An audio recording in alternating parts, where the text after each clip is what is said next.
Good afternoon. Today is February 2nd, 2026. The council briefing meeting will come to order. Time is 2:02 p.m. Will the clerk please call the roll? Councilmember Rink. Councilmember Rivera. Present. Councilmember Salka. Here. Councilmember Strauss. Here. Councilmember Foster. Here. Councilmember Juarez. Here. Councilmember Kettle. Here. Councilmember Lynn. Here. And Council President Hollingsworth. Here. 8 present. Please call Councilmember Rink again. Oh, yes, Councilmember Rink. Present. Thank you. 9 present. Awesome. If there's no objection, the minutes of January 2026 will be adopted. Hearing no objection, the minutes are adopted. Okay, President's Report. On to the President's Report. We have no presentations or proclamations for signatures today. Our next OIR presentation will be February the 9th, so that will be next Monday. They will present. We do not have any executive sessions scheduled, and tomorrow our City Council meeting agenda will have 3 items for introduction and referral calendar and 1 item on the consent calendar. There's no letter of proclamations, and we are going to jump into. We'll begin our next discussion on the preview of the City Council actions and Council regional committees, and the order of discussion is established by the rotated roll call, but those are my meeting notes. I think it's good if we just pass it. Is that okay, to the right or left? No matter? Okay, awesome. I think last time we went to the left, but Councilmember Strauss, you were to my left, and now you're to my right. And so is that okay that you are starting first? Sure. Happy to. Councilmember Strauss. Thank you, Council President. Colleagues, I'll keep this brief. Finance, Native Communities, and Tribal Governments Committee meets tomorrow morning. We have 2 items on the agenda. One is the first of 2 meetings for the appointment of Ali Panucci as the Director of the City Budget Office. This will be an introductory meeting. We are not asking her to respond to the questions that we have posed her for tomorrow's meeting. It is important for us to have her in committee twice. She will be asked to submit the written responses at the second committee meeting that she comes to. I know that there were a few questions submitted after the extended deadline last week, so happy to work with other members who still have questions that did not meet the extended deadline to navigate how to get your questions across. You can always ask them at committee. We do not anticipate the in-depth questions tomorrow, so do have some introductory remarks and questions if you have them, but we'll get into depth at the following committee meeting.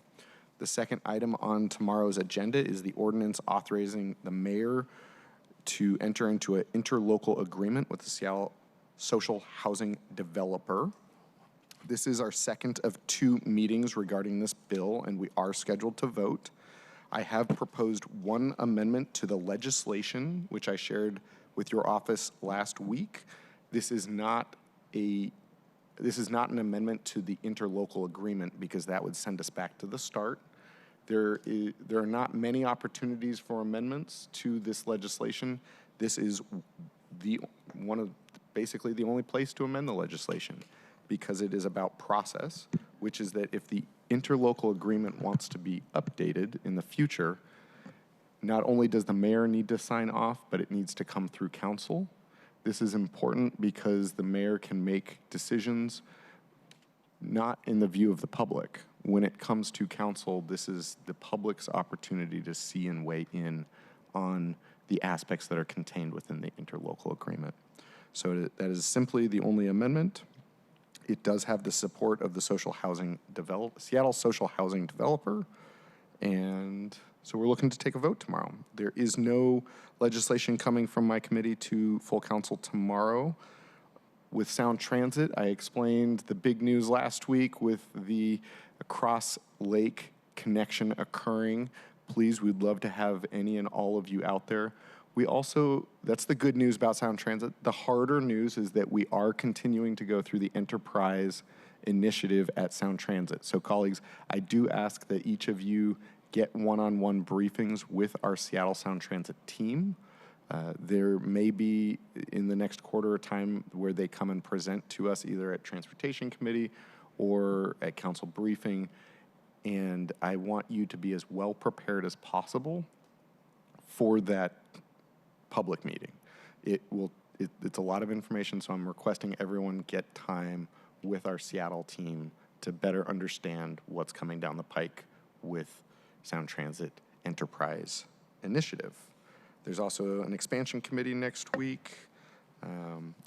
In Association of Washington Cities continues to hold Friday action updates about the legislative session. So if you are interested in getting another legislative update beyond just Office of Intergovernmental Relations, you can sign up for AWC's Friday calls.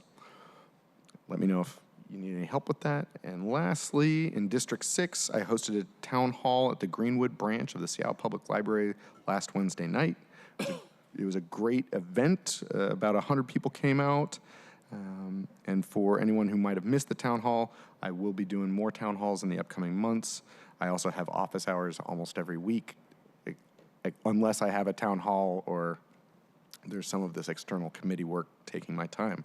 So we do have office hours this week. We're opening up more office hours today for later this month. And if they remain full, I'll open up office hours on a Sunday. So with that, colleagues, any questions on my report? Councilmember Wars. Thank you. Councilmember Strauss, you're doing the social housing stuff? Just the interlocal agreement regarding the money, as my role as the budget chair, and Councilmember Foster takes, as the housing committee chair, takes everything else.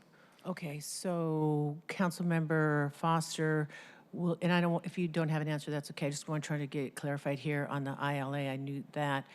Would your committee be entertaining, if indeed something comes forward, them amending the charter or changing the charter? So we'll have the social housing developer in my committee. I believe they're scheduled February 11th for an update. And so you'll be there and we can discuss any potential needs around that. Okay, great. Oh, I forgot I'm on your committee. Yeah. Okay, thank you. Thank you. Awesome. To your right, Councilmember Kettle. Council President Hollingsworth and colleagues, starting off we do not have Public Safety Committee tomorrow. It's going to be a week tomorrow. And we'll have, right now we have 2 pieces on the agenda. That'll be confirmed. There's a lot of moving elements related to public safety these days.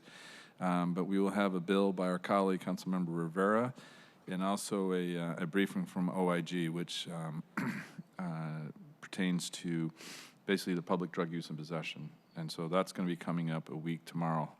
I'll let Councilmember Rivera speak if she'd like to add when she's up on that bill. For this week, today, starting off with today, I met with the Esther Lucero from the Seattle Indian Health Board. Very good conversation on a number of issues. And keeping up with that theme, Wednesday I'm meeting with the Evergreen Medical Respite Care, getting a briefing on that. And this kind of goes to, understanding where, these services really connect with public safety. It's that seam point that I've been raising.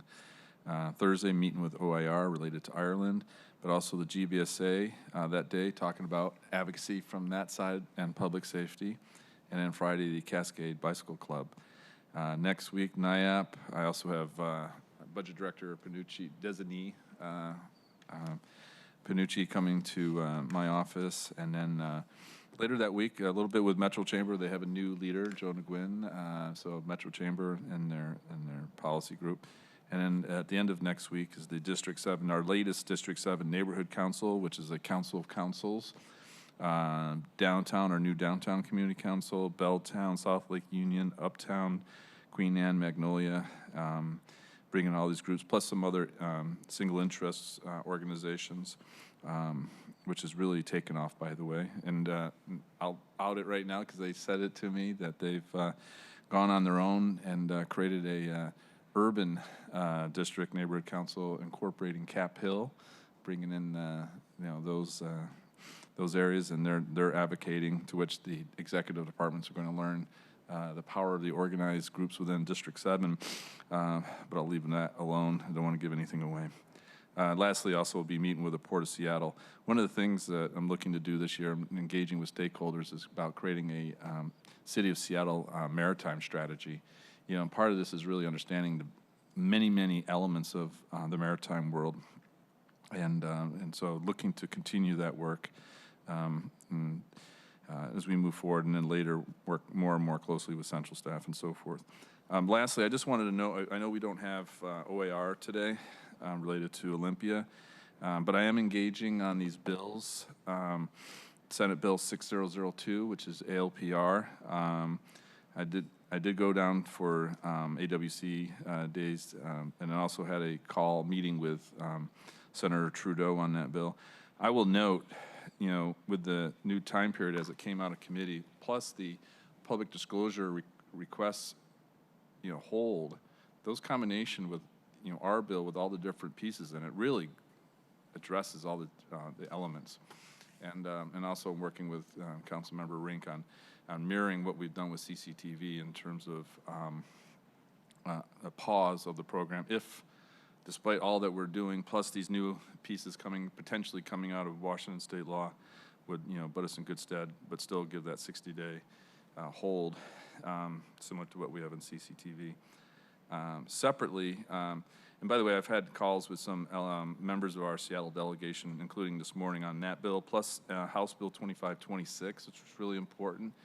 And that builds on our Public Safety Committee meeting of last week, but also the Summit on Crime Survivors on Thursday that was held in the Bertha Knight Landis Room. And it was an incredible all-day event. It was something, and really going into, you know, the commercial sexual exploitation, and great panels, great effort, primarily King County effort, but also the city. City Attorney Evans was there all day. Councilmember Balducci was there. A bunch of different elements there. And as it relates to Olympia, House Bill 2526, very important bill that would basically take what, you know, it's interesting, you know, if an underage person is involved, it's a felony, and then that person turns 18. Next thing you know, it's a simple misdemeanor, really nothing relative. And this bill would bring that back up into the felony.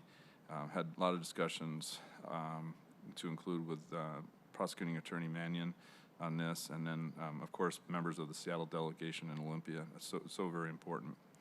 And I also spoke to them about the issues related to encampments too. I understand why we need that bill, because the different jurisdictions in the state, particularly in this region, are not doing what they need to do as it relates to offering services and opportunities for those that do not, you know, have shelter.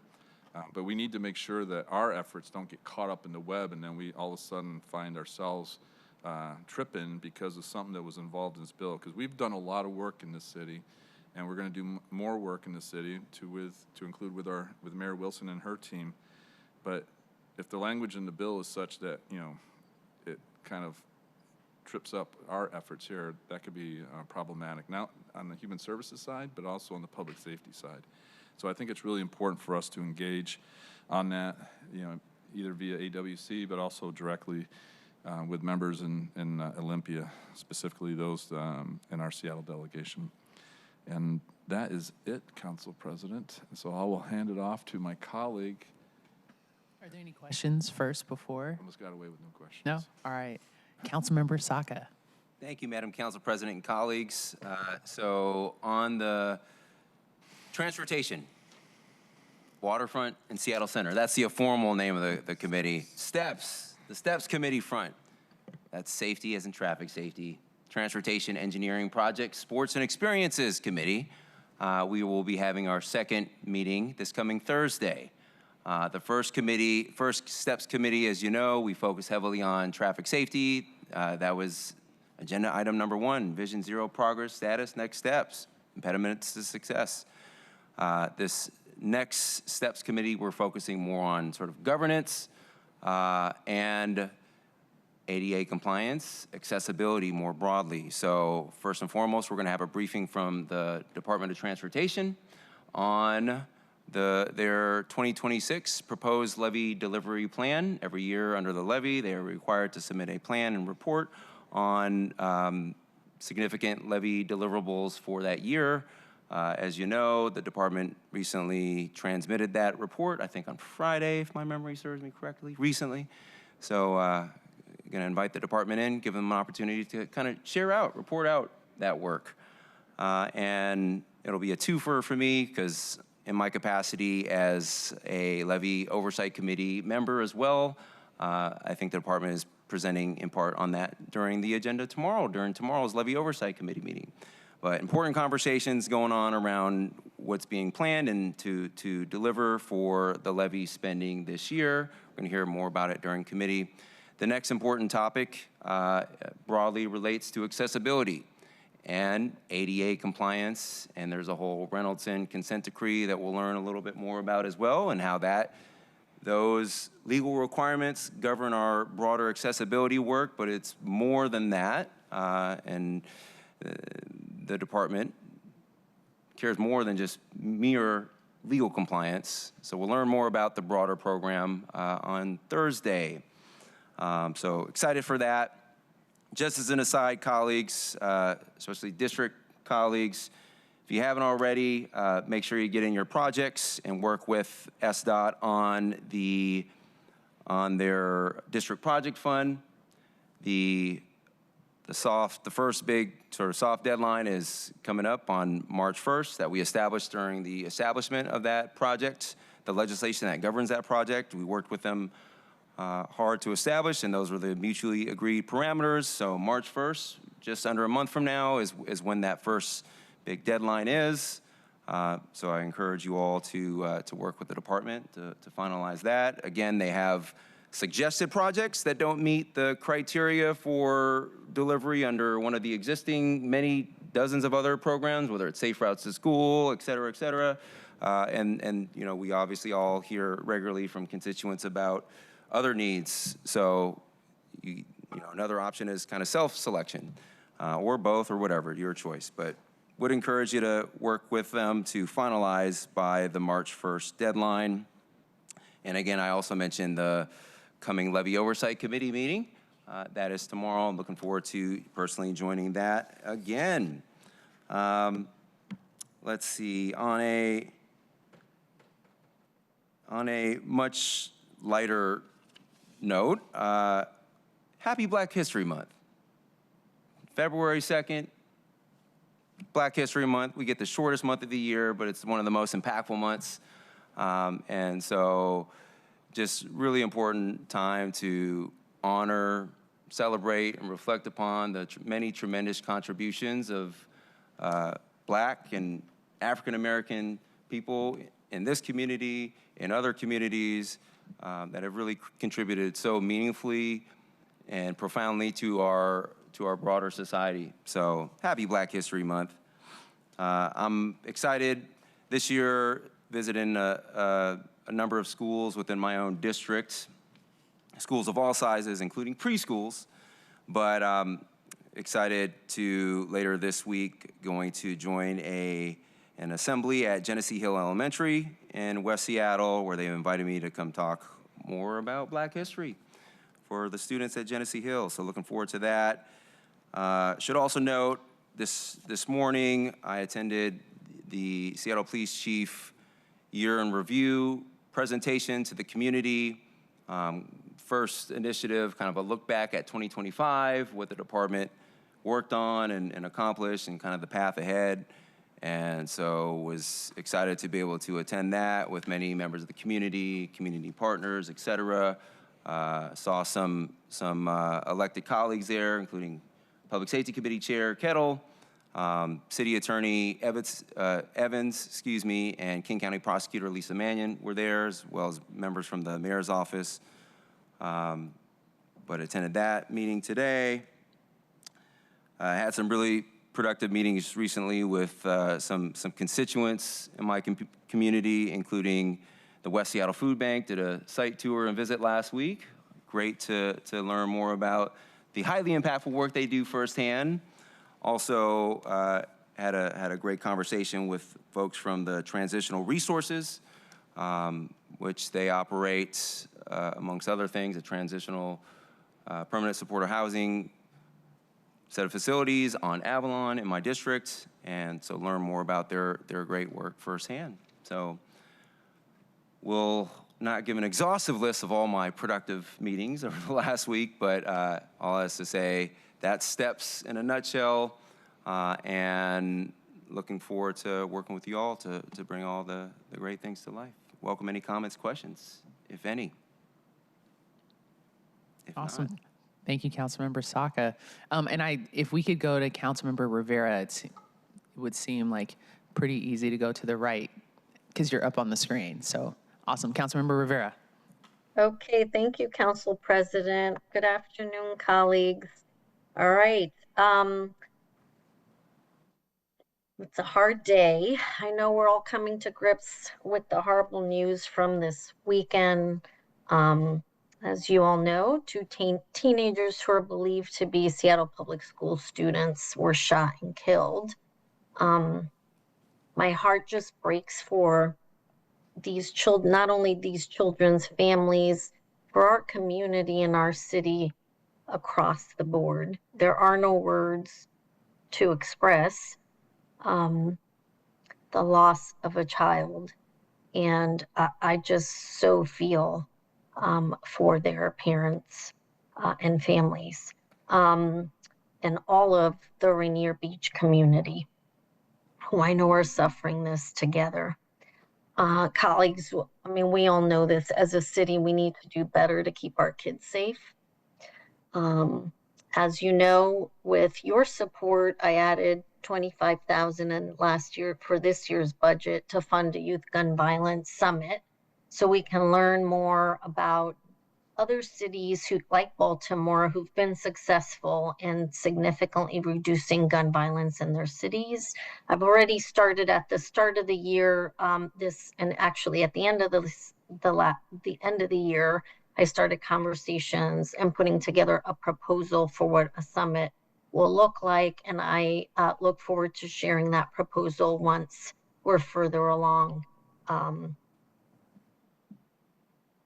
As you can see, I'm at a loss for words, so I just will say that we need to not just give thoughts and prayers, we actually need to do something. And when I put this money into the budget last year, it was to find and hear about more ways and of more things that we can do in our city to really address this issue, which has impacted all of us. And as you know, my own family personally. So more conversation on that, colleagues. Last week on Wednesday, I took a tour of the Jewish Family Services facility. Council President, I was in your district, met with them and had a tour of their food bank. It was so great to learn about the work they're doing there in support of our community members who have food insecurity. And though they are a Jewish organization, that doesn't mean they only serve Jewish community. On the contrary, many of you may know a big tenet of the Jewish community is mitzvah, and mitzvah is our responsibility to do good deeds in general and in community, and in particular to help others who are in need. So I really appreciate Jewish Family Services work, because their work extends beyond Jewish community and throughout our city, and they're seeing more and more need post the SNAP benefit reductions from last year. They are really providing a lot of food for folks across our city, and some folks come from even the international district up to Capitol Hill to utilize the food bank. So it's really, I really appreciate all their work in this space. I also attended, as many of us probably did, King County Executive Zahale's Immigration Roundtable. He had two last week. I attended the Thursday one on the north end in the D5. Councilmember Juarez, I was so happy to be in your district with folks there. It was really upsetting, obviously, to hear about the fear that our immigrant communities are having to cope with, especially our kids. There were kids there talking about their experience. It really breaks the heart. I'm really appreciative to the county executive for including us in these conversations and in these meetings so we can all hear together from community. I really appreciate working with our counterparts on the county council and with the executive in support of our mutual communities And I know we are all in various ways working with our counterparts at the county and even the state in trying to address communities' needs and in order to support communities. So it was really good to be there to hear from folks directly on what they needed. A lot of what we heard was know your rights education, so folks are well informed. And that is obviously really important. And OIRA, we had a presentation at our LEN committee last week from OIRA giving updates as to the work that they're doing in community. And a lot of what they're doing is know your rights education and also legal defense, where the city is providing dollars, as you know, to do legal defense, to help legal defense in communities. So both those efforts, I heard loud and clear again at this meeting last week that is needed, and that is exactly what the city is trying to support with. So you know, that is what everyone is together working on. I want to lastly speak briefly on the legislation I brought forth that's on the IRC tomorrow and that Councilmember Kettle referenced. I spoke with most of you about the legislation and really appreciated our engagement on the piece of legislation. I know we're all grappling with what the city can and can't do legally related to what we believe is the federal government's egregious overreach in our cities across the country. The legislation I offered is straightforward, as we discussed, and also very important. It not only codifies the state law under the Keep Washington Working Act under ARTS, it updates the Seattle Municipal Code to codify the state law, which restricts law enforcement, courts, and schools, for instance, from sharing personal information, absent either the individual's own request to share their own information, or a court-issued warrant or other legal obligation to do so. The legislation I'm offering also closes a gap in the code, and in that it also includes other city departments and restricts other city departments, not just law enforcement or the courts, from providing personal information absent, like I said, the individuals wanting that to happen themselves or some legal obligation to do so. I think updating our SMC is really, really critical. And so this is really important to do now. The legislation is CB 121158. It's been shared with your offices.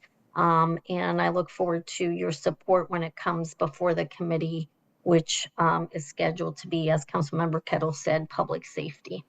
So there's more I can report. Oh, I met with the D4 court. I had my quarterly meeting with the D4 community councils last week to also hear from them on their priorities and concerns. So like we all have, I have a lot like we all have to report, but in the interest of time, I'll leave it there. Happy to answer any questions or chat with you individually if you want to reach out. Thank you, colleagues. Thank you, Councilmember Rivera. Are there any questions for Councilmember Kettle? Thank you, Council President. I just wanted to thank Councilmember Rivera for going into the bill. I wanted to, and I appreciate her doing that. And that is, again, a start of a number of bills that we'll be working through related to federal law enforcement. And separately, also on the public safety side, I'd wanted to, first word either be Councilmember Rivera or Council President related to Friday afternoon at 4 p.m. And I just wanted to note my sadness and, and the tragedy that we saw on Friday afternoon as those two students were looking to board a bus or near the vicinity of the bus. It is super important for us as a council, also the Public Safety Committee, to work these issues. Understanding school safety, we have a separate piece with the school district. I've had meetings with a meeting with Superintendent Schuldiner, not this past weekend, but previously, where we did talk about school safety, and I look forward to working with him and doing whatever we can do in support of what he's doing. And obviously, we have taken a lot of efforts in the last 2 years to support school safety. Clearly, more needs to be done. I've also, and I skipped over this, but thank you, Councilmember Saka talking about the one-year review from Chief Barnes this morning. I've had a number of phone meetings and so forth talking about this topic, and this morning he spoke to it directly. He spoke to it in response to a question that, given as a former teacher, school resource officer, and on all the various pieces, plus his experience in Madison, he is there also to, on behalf of the city, engage with the school district. And I think this team effort is so important, and we cannot have barriers. In the past, I've often said it's a shame, but we seem to have a need for exchange ambassadors in order to work with the school district. Those days need to be long past, and we need to be working directly with the superintendent and work these challenges and do so in a way that is grounded and focus on how to keep our kids safe. So thank you, Councilmember Rivera, for bringing this up in terms of your responsibilities with your committee, plus the bill, and thank you for the reminder, Councilmember Saka, as I did not speak to the one-year review from our police chief this morning. Council President, thank you. Awesome. Thank you, Councilmember Cato. Are there any more questions for Councilmember Rivera? Councilmember Juarez, do you have a question? Oh, no, I'm sorry. I thought it was Oh. next. I thought you were Okay, signaling to awesome. me. I didn't know. Can I, Councilmember Rivera? thank you, Council President. Sorry, colleagues, I couldn't be there in person. I did want to say, I think constituents don't realize that the 9 of us can't be together speaking together in a conversation unless we're in chambers in the public. So I just wanted to acknowledge that we all care deeply and equally and are aligned on the issue of gun violence that is plaguing our children in particular, of course, the city in general, but what is happening with kids. And I just wanted to say that in this context, because while some of us may talk about it, others may not. We are in community talking about this, and we all are very much aligned. And I think it's important for the public to know that we are very much aligned. And I mean, I can tell you the day a student got shot at Ingram and I went to pick my girls up, the horror, but I cannot tell you how it feels to be a parent. I could pick my kids up and 2 parents could not. And when I went to pick up my kid, the one parent who went to pick up her kid, the wailing, that does not leave you. And this is why you all know how much and how deeply I care about this, but that's not to say we don't all collectively do, we do. And I just want to acknowledge that, because folks don't always know the conversations that we have to happen one-on-one, but this is all something that we all together care about and we're trying to work together to solve. So I just wanted to acknowledge that, like I said, because it's hard for the public to know as they hear us talking here and there, or some of us are in different forums or et cetera, that we very much are aligned. And this is something that we're going to work to. And Councilmember Kettle, thank you for bringing up the school district, because I will say, because I chair the education committee, I am in constant contact with the school district, and they are very much responsive. And I wanted to say that out loud as well. So thank you, Council President. Thank you for the extra time. Thank you, Councilmember Rivera. Councilmember Juarez. Thank you. First of all, let me just say, just very quickly, yeah, I was at the shooting at Ingham right afterwards and spoke there to the students, including the students at Lakeside High School, and did the walkout with all the students. And we marched to the University of Washington after that shooting and met with the school district. So yeah, those of us that have raised our children, my children went to Nathan Hale and Eckstein. But anyway, Council President Hollingsworth, I want to thank you for the phone call that you gave me when you returned from Rainier Beach. And I want the community and people to hear this, because I think that's real leadership, when people give you the courtesy, not only of a phone call, but to acknowledge that we're all in pain, and this is something you were carrying. And so I appreciate the call to tell me, and you and I spoke about what that meant. So for that, thank you. On a different note, sorry to change the tone, happy Groundhog's Day. So that is the only, it has its indigenous roots, as you know. That's the only holiday I actually recognize, because changing of the seasons, it means a lot to me. Thank you, Councilmember Strauss, for all the memes saying happy Groundhog's Day. Though none of you gave me gifts, I guess we got till end of business day to receive some gifts, so I'll be waiting for those. Let me go ahead and get through my committee briefing here, because there's some stuff that came up that I want to come back to. So the next Parks and City Light Committee is scheduled for February 18th, and I want to come back to our meeting that's going to happen on March 18th regarding Seattle City Light and some licensing and some legislation that just came to fruition that I had a discussion about this morning. I will be in Washington, D.C. next week to attend the Executive Council Winter Session of the National Congress of American Indians. As you know, NCAI was founded in 1944. It's the oldest and largest, most representative American Indian and Alaska Native organization serving the broad interests of over 500 tribal governments and communities. I've gone for 23 years. In the last 5 years, Leslie Polno, our awesome lobbyist in Washington, D.C., sets up our meetings on the Hill to meet with not only our congressional delegation and our senators, but also particular departments that are important. I'll just say it because that's who I am. The first time Mr. Trump was in office, it wasn't very good meeting with certain groups because, quite frankly, it just wasn't productive. What I'm understanding is that it may not be as productive the second time, but that's okay, because we will be meeting with not only with tribal leadership and indigenous-led organizations, including our own local Seattle Indian Health Board, United Indians, Daybreak Star, Chief Seattle. They'll all be there doing their lobbying as well. NCAI meets 4 times a year. I only go to the December one or February one because that's the one where all the lobbyists, lawyers, and lawmakers are. And that's where our 2 senators, Murray and Cantwell, always come to our luncheon, the Native Women Honoring Luncheon, and speak. And we also have tons of leadership, not just from our congressional delegation, but across the country, which is always nice.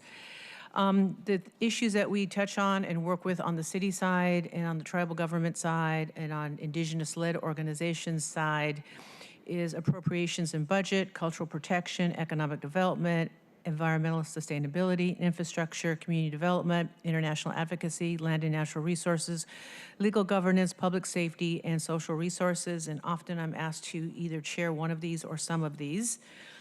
Somehow the tribes still think I work for them.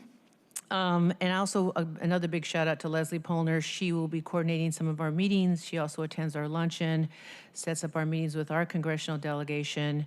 And I'm looking forward to that, as I am every year. And we're also doing our 30th annual National Indian Women's Honor Luncheon, which I've shared.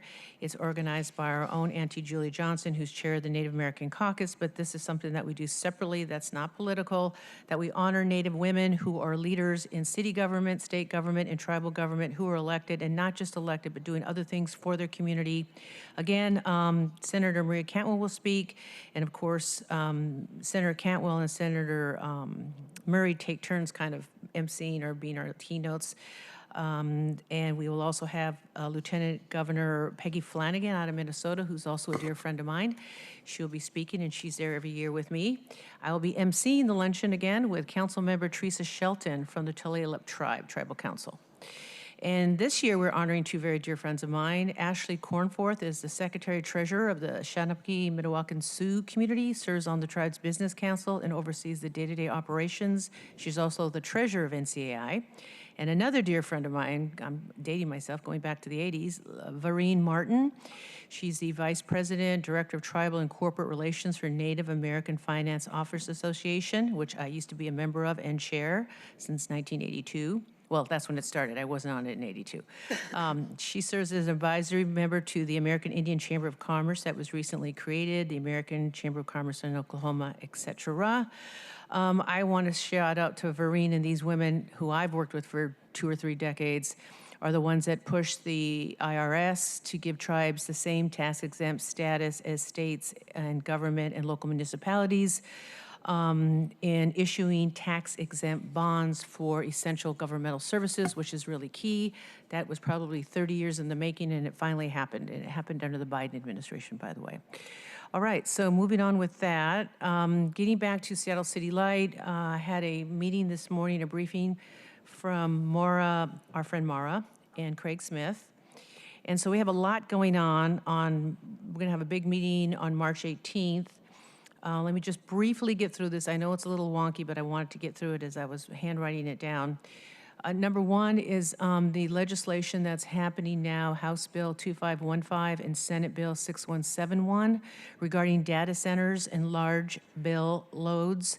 That is, data centers that need to start paying for their energy costs, especially in light of AI. We have that coming up. And so, as you know, since we're moving away from fossil fuels, we're moving towards electricity, rates are going to go up.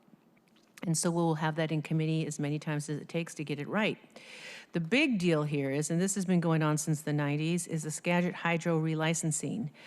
The deadline, FERC has extended the deadline a few times, so we got to get it out of committee on the 8th. We'll probably have 2 meetings, but we will get it out of committee.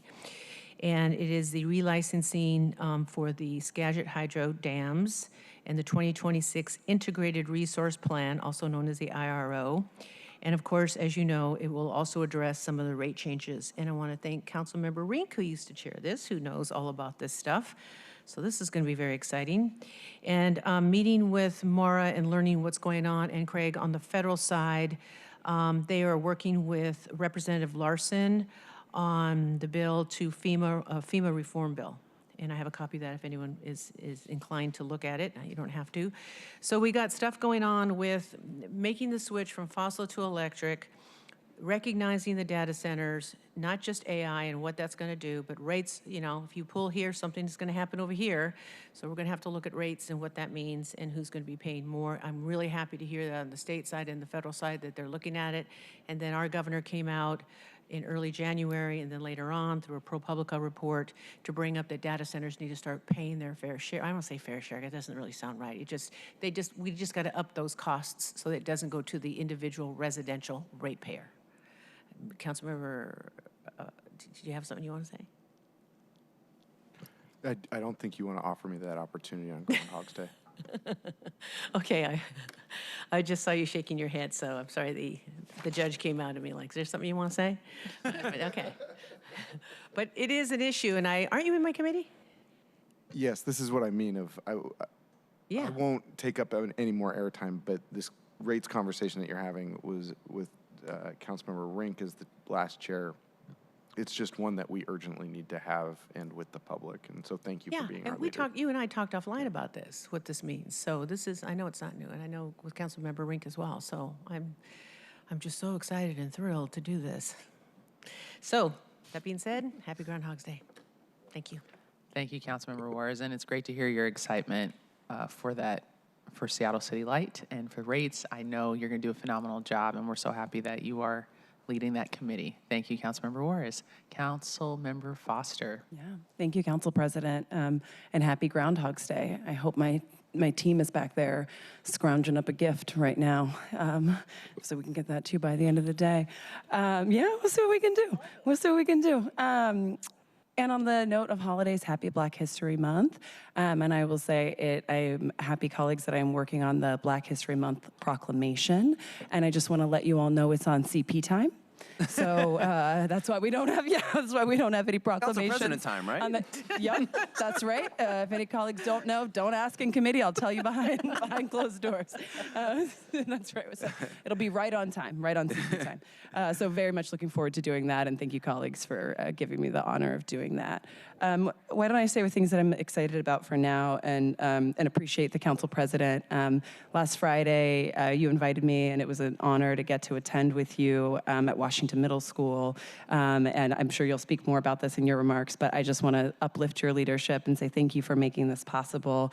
For folks who didn't see it, the Seahawks made, along with Safeway and others, made a tremendous gift to help save the Washington Middle School music program.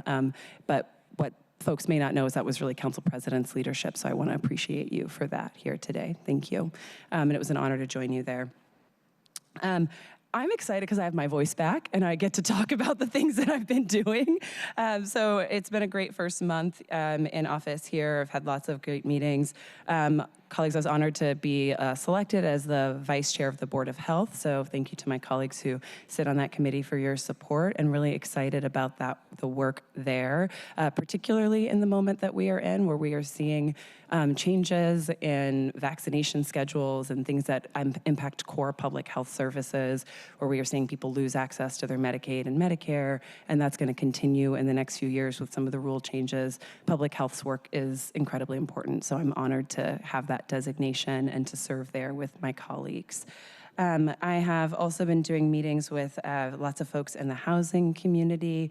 You asked Councilmember Juarez about social housing. So on February 11th, we're looking forward to having the social housing developer into committee to do a briefing. There's been, as we know, a lot of changes at the developer, so we'll talk about those. But we also want to be really forward-facing and thinking about what is needed to ensure that the developer can deliver on social housing and on the commitment that voters have now reified twice. So I was pleased to co-sponsor the legislation that is moving through Councilmember Strauss's committee on the interlocal agreement. And so once that is voted on, the remainder of social housing business will then come through the Housing, Arts, and Civil Rights Committee. So we'll have a lot of opportunity to engage there. Last week, I also had the opportunity to attend an immigration table that the executive hosted. This was a separate one than Councilmember Rivera, but I just want to uplift some of the things that we were hearing in that space for other colleagues. And I know many of us are doing a lot of engagement with folks, but it is important to bring this up. In particular, things that I heard that really stuck with me were, the outstanding need for the organizations who are responding to phone calls on their hotlines. I mean, they are seeing just a dramatic increase in calls today, right now, already and previously in 2025. I also, colleagues, want to ask us not to forget, we heard from folks, there's a continuing impact of the harassment that our Somali neighbors and child care providers experienced. It was in a news cycle for a couple of days, but I want to just make sure we're uplifting that impact stays with those providers and with that community, and that there's a lot more attention and possible action that we want to take to keep people safe, to keep them protected when, people are showing up at their homes, showing up at facilities that have children, babies. And so I just want to call on us to make sure that we are keeping that front and center in our minds, although the news cycle around it has died down a little bit. Okay, heavy there. And related to that, my office has been working on an update to the Welcoming City Action Plan resolution. So colleagues, I look forward to sharing more with you about that in the coming days. And I applaud you for the work that was done previously on the previous Welcoming Cities Action Plan through this council. And as we know, the federal government continues to, let's call it, iterate. And as they do, we also need to make sure that we are looking at all of our practices across the board. So some things that I will highlight in particular are how we're looking at data protections, not just for the city, but can we go beyond that and really inquire, what do we ask of our contractors? How do we ensure that all of our public dollars that are being spent are requiring high standards and that we are not inadvertently supporting the actions of this federal administration? There's more there that I think other colleagues will be moving forward, but other actions in that resolution will look at not just, they'll look at our city property, and that was in the mayor's announcement, but we want to make sure any property the city has an interest in, period, is protected. So looking forward to sharing more about that resolution with colleagues, and other folks here will have some updates. Other meetings been out with Climate Pledge, with transit advocates. This morning I had folks from STG in the arts community, tons of stuff that's happening there, and I look forward to sharing more as we put together the work plan for my committee. And I'll close this out with saying, on Friday, Councilmember Lynn and myself were in a meeting with Rainier Beach Action Coalition, and we were in that meeting, I think we were there 2:30 to 4 on Friday, and that's my community. I live in Rainier Beach. And before I talk about the shooting, I want to talk about some of the things that were said in that meeting. And in particular, colleagues, I think for all of us who touch anything around housing, around transportation, around development, We all know that the light rail stations in the south end are the only stations in the city that are built at grade, where you have pedestrians interfacing with the trains, crossing the street. I see it every day. I worry about my kid who's now learning to take the train by himself, and I have to say every time, you have to stop and then you have to look 3 times, because it is these intersections, the infrastructure, they're a real safety issue. And in particular, what I want to say, and Councilman Berlin, I'll allow you to speak to this more, so I know this is really important to you as well, but we owe a lot of focus there. And folks in that meeting shared with us, we've been saying the same thing for 20 plus years. They walked us through a plan from the 90s, a neighborhood plan from the 90s that we have not made good on. And so I think it is really important that we are making sure that we continue to listen to community, and I heard that call, but I also want to make sure that we are doing the work to look at what folks have already told us, and that we are making sure that we are making good on those actions there. And I'll close with saying, and that relates, to the loss of the 2 students on Friday, which is devastating beyond words. My heart has been very heavy there as a neighbor, as a mom, as a community member, but also really focused as a council member. And I think that we owe that to all of our communities. Something that I want to lift up for us, if folks haven't seen it, is Converge Media shared an interview and I want to say it was a convening from 2023 with students. And so as we think of the moment that we're in now, I want to invite colleagues to go back and watch that video if you have not seen it, to make sure that we are, again, listening to the things that members have already uplifted for us to act on, and that we are using that as a starting point. Thank you. Thank you, Councilmember Foster. Councilmember Rink. Thank you for your work, Councilmember Foster, this week. And I actually want to start by recognizing your work, Councilmember Foster, and your work, Councilmember Lynn, and Council President, you as well, for really responding to community need and showing up. Councilmember Lynn, I believe you even held office hours this weekend. Yeah. I want to thank you for really showing up in community at a time where we really, really needed it. And just fully acknowledging, we had 2 major incidents of gun violence this weekend, another one in Pioneer Square. And of course, the loss of 2 young people in our community is absolutely devastating. I am heartbroken, I am shaken, I am angry. And my heart is with the families in the Rainier Beach community, and our kids and families deserve better than this. And I've been reflecting a lot on this weekend of how we've failed people. People are exhausted, they're tired of words, they want action, and we need to do good in delivering on that. And I look forward to working with each of you on how we do right on that promise, but again, want to honor the work that colleagues you all did this weekend. Thank you.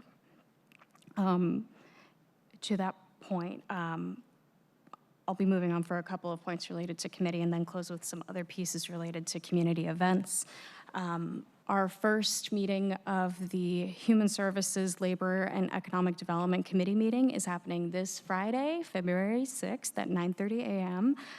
We will be having a briefing and discussion on the Westlake Vision and Planning Resolution, as well as a briefing from the Human Services Department on senior and disability services, and a briefing from the Office of Labor Standards, generally about the work that they've been up to for the past couple of years. So really excited about that and hope folks can join. Last week, Council President circulated a memo to reestablish the federal committee. Thank you for that. Councilmember Kettle, thank you for serving as vice chair. Colleagues, I really roped him into it. Colleagues, we will be having our first meeting on March 5th.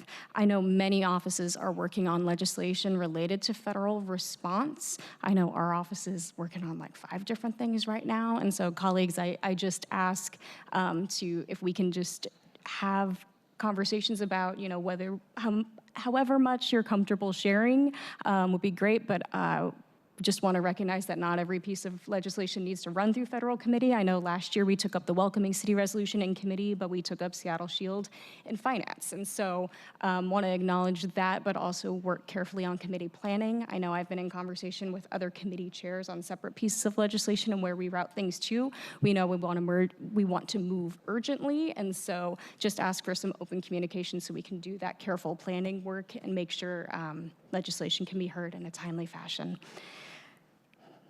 Building on that, I want to lift up also happy Black History Month. Councilmember Foster, excited to hear that you'll be bringing forward the proclamation this year. Happy Groundhog's Day. Councilmember Juarez, your gift is chairing the City Light Committee. So, but building on that point,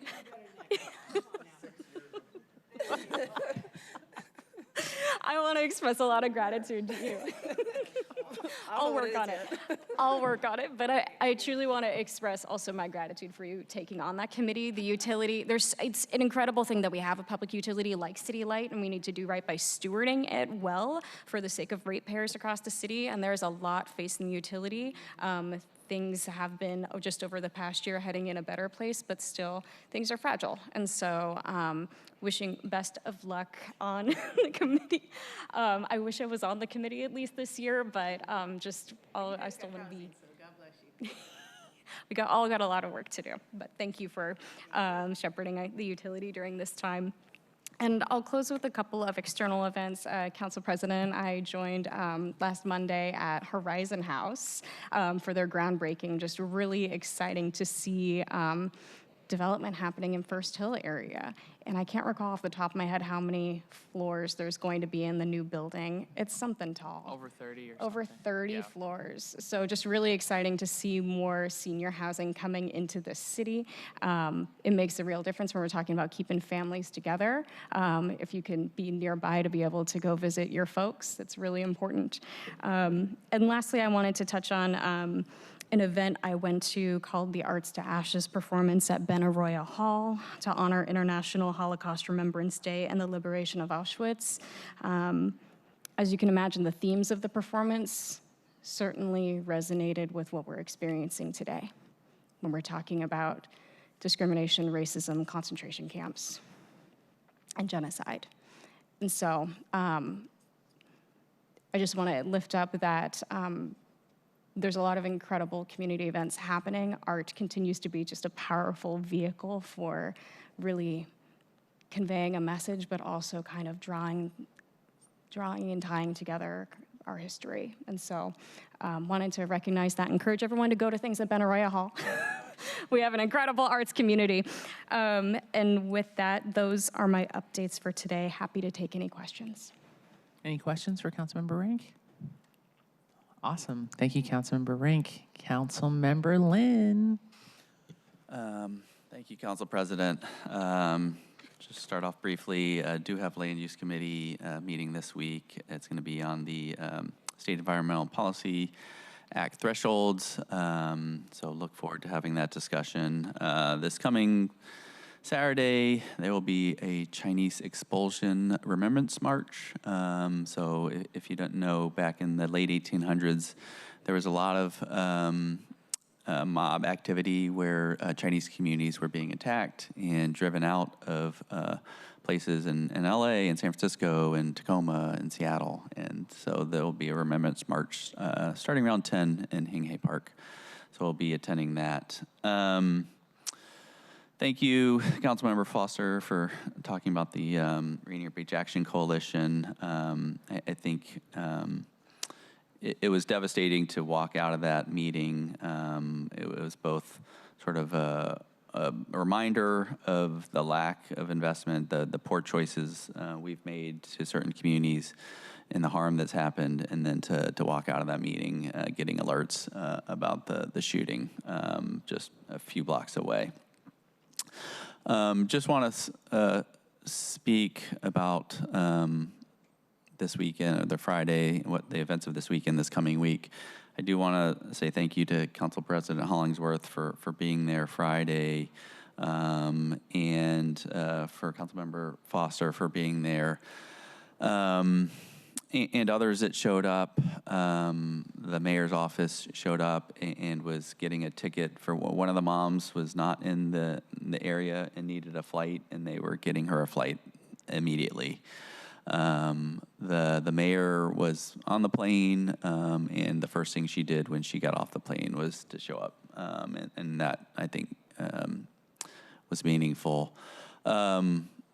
Councilmember Rivera, you talked about hearing a mom, and I will never forget hearing a mom, the grief.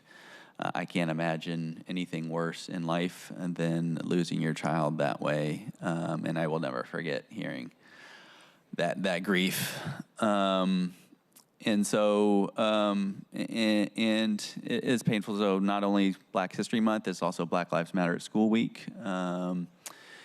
And not only the pain for the moms and the families, but on Saturday there was a vigil there, and there were so many youth there that the pain in their faces, the fear, the grief, and you know. It was two Rainier Beach High School seniors, what they are dealing with, that community. I do want to say thank you to all the community violence intervention groups, the nonprofits who spring into action in these types of events, who have to who work with these kids and do everything they can to support them, and are deeply hurt themselves, but they have to put their emotions aside so that they can spring in to support, to do what they can to help kids grieve, also to prevent further violence. Thank you, Council President. We were there at Rainier Beach this morning. All the staff from all the surrounding schools, there's a number of schools there, South Shore K-8, Allen Sugiyama, Dunlap. We're all at Rainier Beach this morning to provide some space for all the educators who, again, similarly, know these students, work with them, care about them deeply, are impacted, and yet they have to then also support their students who were, there was a delayed start. Yeah, this is tough. I also just think about one of the moms who lost her son had also lost her own mother from gun violence. And I just think about the intergenerational violence, or the intergenerational impact of the violence, rather. I think about the violence that has been inflicted upon our Black community for centuries, and the toll that has taken, that has been perpetuated or condoned by government, by our communities, and it is just devastating for this to continue. For Councilmember Kettle, you talked about the need for better collaboration, coordination, and it is absolutely essential that we do better as a city, but that we do better as a community, that we work with our Seattle Public Schools. I do think there is a opportunity here with a new superintendent.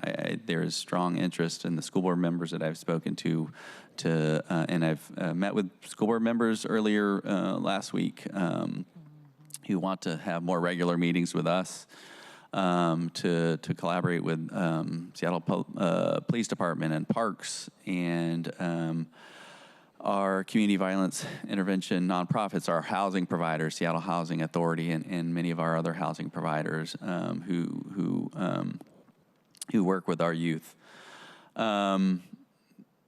It is going to take all of us coming together to help our youth heal, to prevent the next tragedy. And I'll just say one last point. I also think we need to work with our some of our businesses, some of our social media companies who,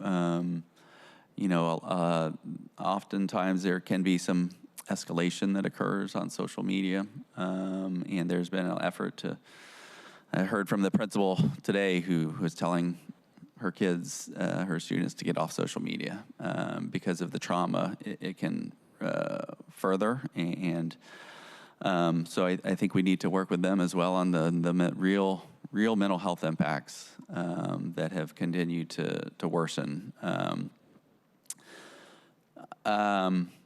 Just absolutely committed to work with each and every one of you there's nothing more important than our kids, than safety, and we owe it to them to do everything in our power. And so I look forward to working with each and every one of you on that. Thank you. Awesome. Thank you, Councilmember Lynn. Are there any questions for Councilmember Lynn? Council President, if I could just, Absolutely. Councilmember thank Rivera. you.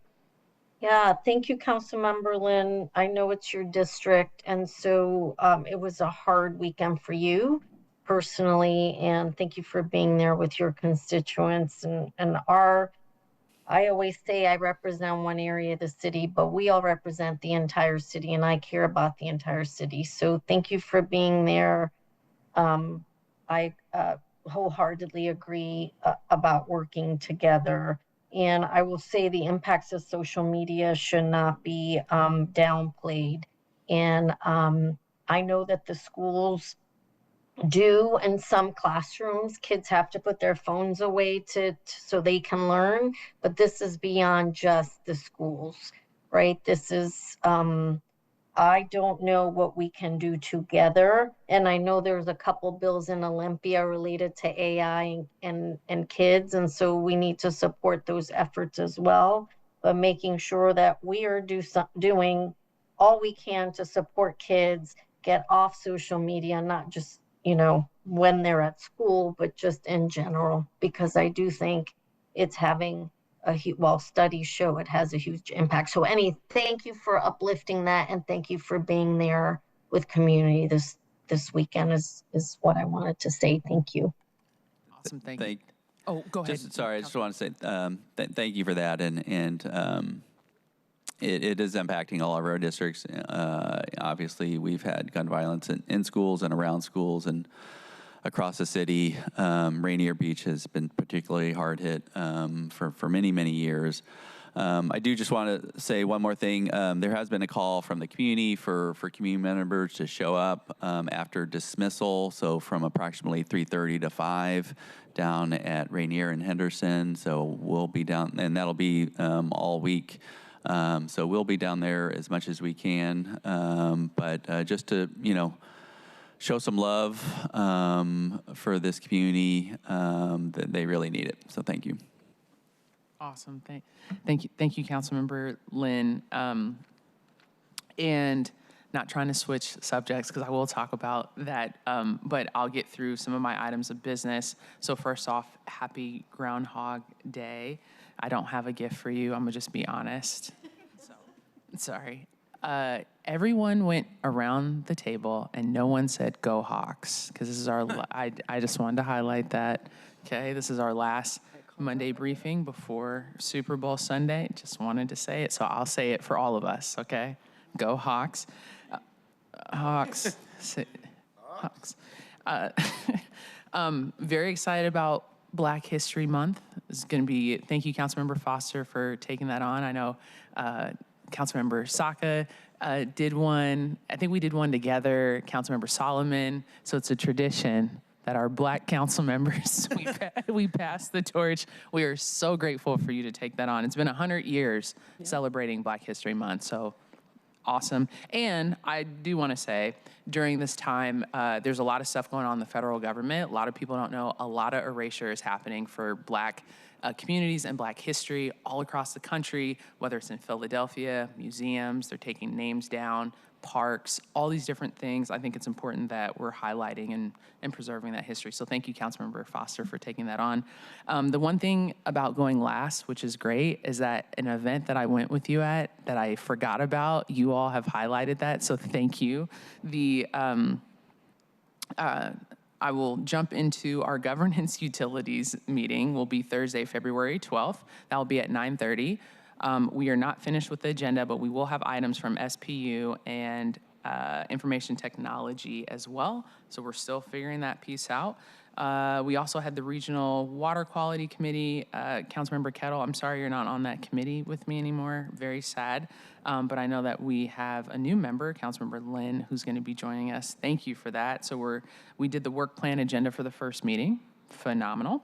And then last but not least, two things. Thank you, Councilmember Foster, for joining us for Save the Music for Washington Middle School. You and Director Song, that was fabulous. It was a great start, great ending, great start to the Friday. Okay, I'll just say that. So thank you all for being there. And then also the Horizon House, which was great. Thank you, Council Member Rink, for joining us. That was phenomenal, that event. They had a ton of people. And last but not least, and I know just big, and I know that we have highlighted like the teachers, the educators at Rainier Beach High School, but just big thank you to Councilmember Lynn. You were everywhere, and just so dialed in, and thank you. And then I know Councilmember Foster, that is your neighborhood. My parents live right up the street, know a ton of people in Rainier Beach, and just like, I know that this is a nonpartisan issue when we're talking about kids, our babies, making sure that they are safe, and it's very traumatic. And I will say this, Seattle has always been the tale of two cities. It's been the tale of two cities where there are people that do not understand what are going on in these neighborhoods. There are kids who have not left Rainier and Henderson in the Central District, and that is all that they know. And the other address they know is the King County jail across the street. That's the other address that they know.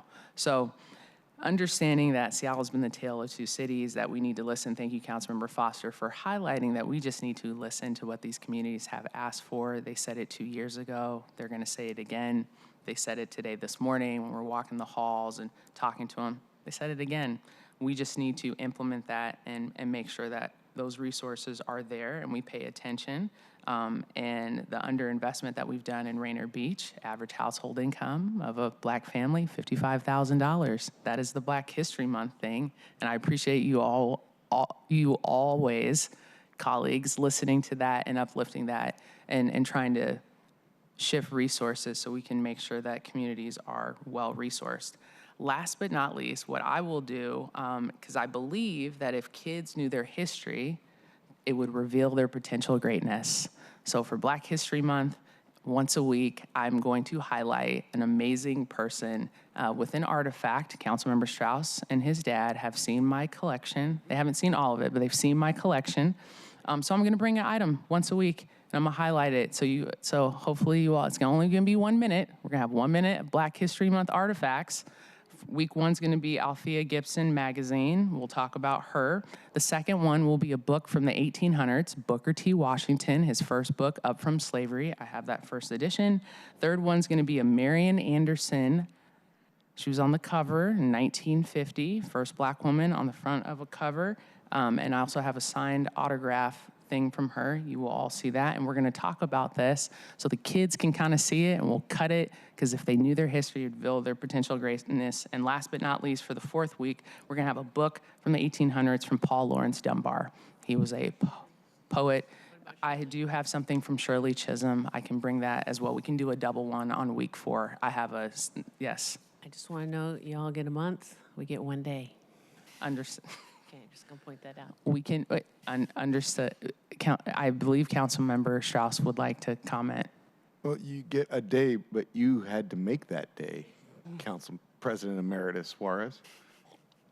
I just want to say, Councilmember Juarez, we can do it the whole year. This is integrated Native American heritage pride. This is your land. We are on it, right? So we will do that. So anyhow, colleagues, that will be my contribution for this month. And I just want to say to the young people in Rainier Beach that we are listening and we hear you, all of our colleagues. I know every single one of you. I know every single colleague here. I know your heart. You have always, each and every one of you have talked about making sure our kids are safe and making sure that they can be able to be successful in our city. And so this is something that the council is dedicated to, administrators, I know our mayor's office, the Seattle Public Schools, the teachers, literally everyone, the community. We have to figure this out because we should not be used to this. This should not be normalized for our kids. And thank you all for also bringing up the social media piece as well. How I see a comment and how I'm able to process it is very different than a 12 and 13-year-old. It's very different. So just understanding that piece and making sure that we can have the resources on the ground to the community folks that are actually doing the work and making sure people are safe. So with that, I will stop. Councilmember Saka. Thank you, Madam Council President. I just want to quickly comment on the Rainier Beach murders. Wanted to give due deference to the people who represent the district and our chair of our education committee as well, Councilmember Rivera. But as it just so happened that this tragedy happened in Council District 2, but it is certainly capable of repetition across all council districts, outside of incorporated City of Seattle boundary lines, inside and outside of it. It tragically has, and we need to do better. I can only imagine what it's like as a parent of my own 3 young kids. Imagine what it's like to know that I'm not going to be able to say goodnight to my kids anymore and live through the pain and anguish of dealing with a loss of not just a loved one, but a child. And so we need to do better. I also want to applaud the leadership of Council members Lynn, Foster, Council President, for showing up. That is a critical first step. And you know, I think we're all aligned on you know, doing better and doing more as a city, as a region, because we need to take additional actions. But if we're the only ones doing it and the school district doesn't take parallel actions in the county and the state and the feds, then you know, our collective value and impact will be significantly limited and constrained. And so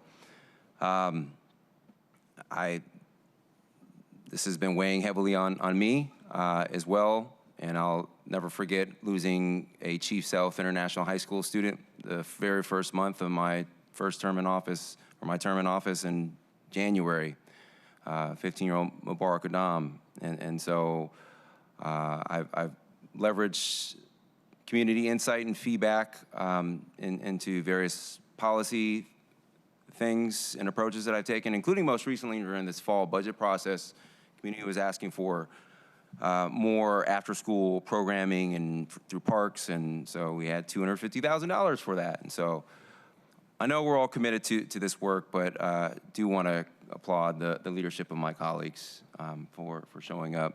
Second thing was, as Councilmember Rink noted, there was actually multiple homicides in this city over the weekend, tragically, including one in my council district in Pioneer Square, in a parking garage. One person killed, multiple people shot, and the irony here is that me and my offices have been directly engaged on this specific site. It's a known problem site, the parking garage, the Alliance for Pioneer Square, which is the BIA in Pioneer Square, along with the residents in Pioneer Square, like consistently elevated this one site as a known problem area. And I've had many conversations with our executive department partners, including our police department, about this. And so I'm hopeful that we'll be able to do more as a city to take stronger action, because this one was another sort of preventable